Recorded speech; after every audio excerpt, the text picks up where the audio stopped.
Fala galera que já é inscrita no Pautas e Táticas, ou você que vai se inscrever assim que o vídeo acabar. A análise retrô de hoje é sobre o Atlético Nacional da Colômbia, campeão da Libertadores em 2016 e que jogaria a final da Sul-Americana no mesmo ano contra a Chapecoense. A gente sabe o que rolou com a Chape, aquela lamentável tragédia, que inclusive tem análise daquele time aqui no canal, e que muito cordialmente o Atlético Nacional solicitou a Conmebol que declarasse a equipe brasileira como campeã.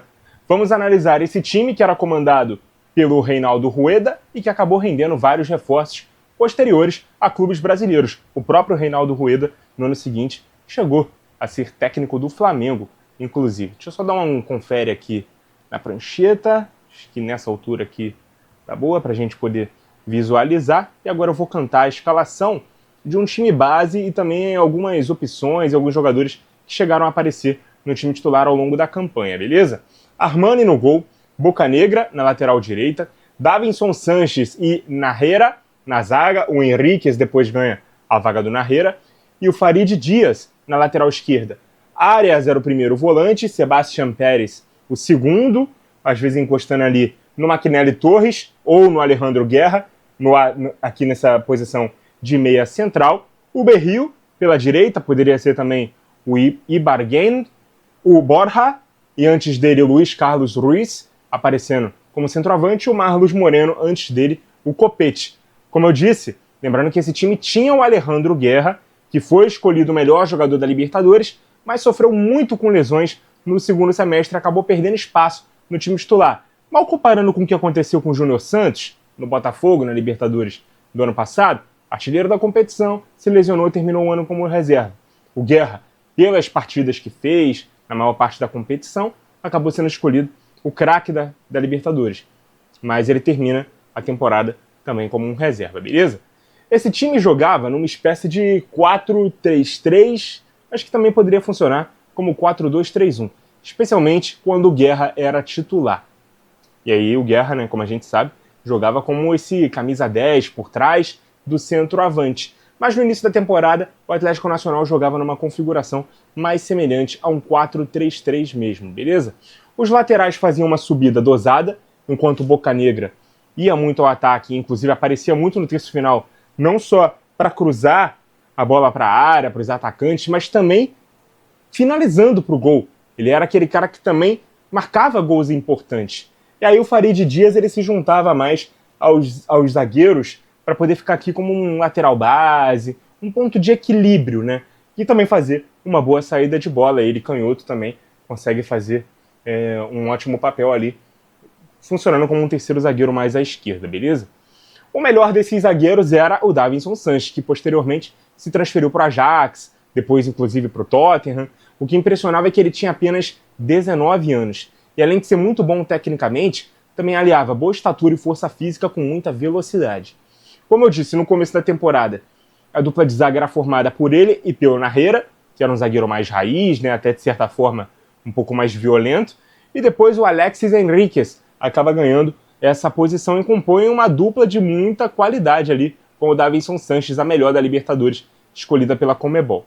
O Arias era o primeiro volante e poderia ter a companhia do Sebastián Pérez ao lado dele numa dupla. Ou mais à frente, o Pérez encostava ali no Maquinelli Torres, que era um meia mais avançado. Mas quando o time jogava com um triângulo de base alta e ponta baixa, ou seja, um volante e dois meias, o Maquinelli jogava um pouco mais à esquerda dessa trinca, beleza? Mas ele sempre estimulava as entradas na área em diagonal. O Guerra já era um meia mais clássico, ponta de lança, o enganche, né, que a gente tanto fala, do futebol argentino, mas do sul-americano como um todo. Ele inclusive se tornou o primeiro venezuelano campeão da América pelo Atlético Nacional naquela temporada. O ataque se transformou completamente, né, do início para o fim da temporada. O trio inicial era formado pelo Copete, que depois da Copa América Centenário, em 2016, foi jogar no Santos, pelo Ruiz, que perdeu espaço com a chegada do Borja, e acabou se transferindo para o Sport, e o Ibargüen, que não era titular absoluto, mas jogou com regularidade durante a temporada.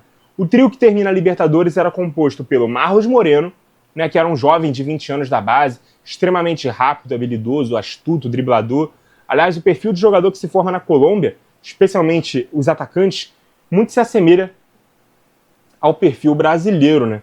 E o Marlos é um exemplo. Ele que chegou a ser contratado pelo Manchester City e até emprestado ao Flamengo posteriormente. Além dele, o Berril jogava aqui também no ataque, pelo lado direito. A torcida do Flamengo também conhece bem o Berril, né? Jogou por lá em 2017. Muito forte e muito rápido, foi chamado pela torcida de La Pantera.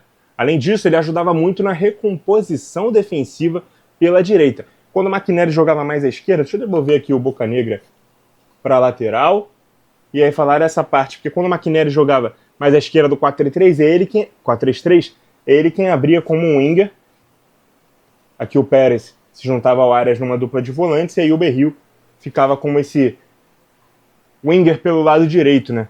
Ele fazia essa recomposição, se tornava um quarto homem de um meio campo, fazia o time variar defensivamente para o 4-4-2.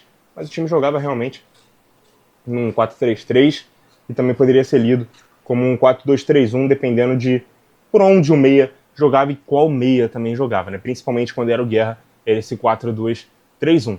E o Borja, que era o centroavante titular, artilheiro do time na reta final, meteu gols nos 2 jogos da Semi da Liberta, na decisão da competição também, rápido, assertivo nas finalizações. Ele acabou sendo escolhido o melhor jogador da América do Sul ao fim daquele ano. Mais um que veio jogar no Brasil no ano seguinte, foi negociado com o Palmeiras, assim como o próprio Guerra, né, que também passou pelo Bahia. O Borja dividia opiniões, né? Quando jogou aqui no Palmeiras, ele não teve tanto sucesso como no Atlético Nacional. Hoje, inclusive, ele joga no River Plate, é o centroavante titular do River. Deixa eu falar aqui um pouco, então, sobre a campanha do Atlético Nacional na Liberta de 2016. O time liderou o grupo 4, né, com 5 vitórias e um empate. 2-0 e 4-0 contra o Peñarol, 3-0 e 1-0 no Sporting Cristal, 2-0 e um empate em 0-0 com o Huracán da Argentina, que foi o segundo colocado do grupo. Nas oitavas, o chaveamento previa que o melhor primeiro colocado enfrentasse o pior segundo, e foi justamente Atlético Nacional e Huracán quem se enfrentaram nessa fase. 0-0 na ida e vitória por 4-2 dos colombianos na volta. Nas quartas, mais um adversário argentino, o Rosário Central. Derrota por 1-0 fora de casa e vitória por 3-1 em Medellín.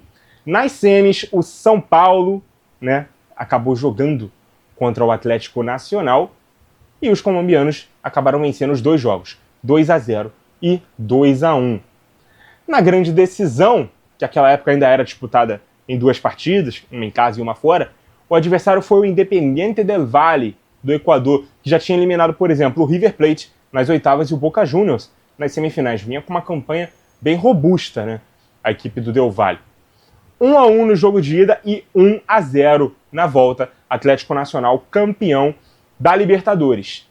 E 2016 foi o último ano de muita coisa dentro da Conmebol. 2 delas. A Libertadores terminar no fim do primeiro semestre, e aí a Sul-Americana começar no início do segundo, e o mesmo clube poder se classificar para as ambas das competições, né? Por conta do formato de várias ligas nacionais, como era o caso da colombiana, que ainda adotavam um regulamento de apertura e clausura, ou seja, eram 2 campeões nacionais por ano, um do primeiro turno e o outro do segundo. Com isso, o Atlético Nacional também jogou a Copa Sul-Americana de 2016, mesmo tendo jogado e tendo ganho a Libertadores do mesmo ano. E, cara, tinha totais condições de ser campeão, chegou à final, inclusive. Na primeira fase, eliminou a Universidad Católica do Equador, não a do Chile, não era a Laú, famosa, né? É do Equador mesmo. 1-1 no jogo de ida e 1-0 na volta. Na segunda fase, 1-1 e 1-0 contra o Bolívar, da Bolívia. Nas oitavas, o adversário foi o Sol de América, do Paraguai, 1-1 no primeiro jogo e 1-0 no segundo. Nas quartas, o Coritiba, né? Dessa vez um oponente brasileiro, 1-1 no jogo do Paraná e vitória por 3-1 em Medellín.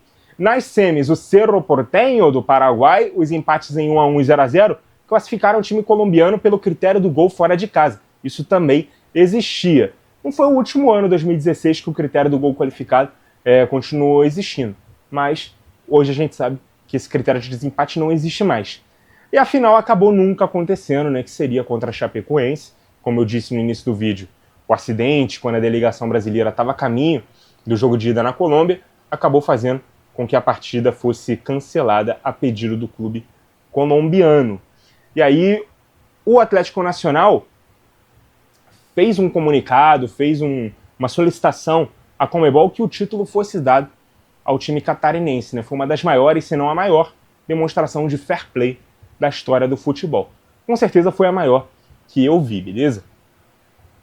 E naquela temporada, esse time conquistou também, né, no mesmo período, o torneio Apertura da Colômbia, a Copa da Colômbia, a Superliga da Colômbia e a Recopa Sul-Americana de 2017. No Mundial de Clubes de 16, todos os brasileiros torceram, né, pelo time colombiano, depois do grande ato, né, de grandeza e solidariedade em relação à Chape, só que eles acabaram eliminados ainda na semifinal para o Kashima Antlers do Japão por 3-0. Ao menos eles ficaram na terceira posição, né, venceram o América do México nos pênaltis, 2-2 no tempo normal, mais a prorrogação, e venceram por 4-3 na marca da Cal. É um time que nós nunca vamos esquecer, pelo menos nós que acompanhamos aquela temporada 2016, e nós nunca vamos esquecer pela qualidade técnica que aquele time tinha, pelas campanhas vitoriosas, pelos jogadores, né, vários deles reforçando clubes brasileiros, e pela grandeza de declarar um adversário campeão depois de tudo que aconteceu. Muito obrigado a você que acompanhou o vídeo até aqui. Continue ligado no Pautas e Táticas. E até a próxima!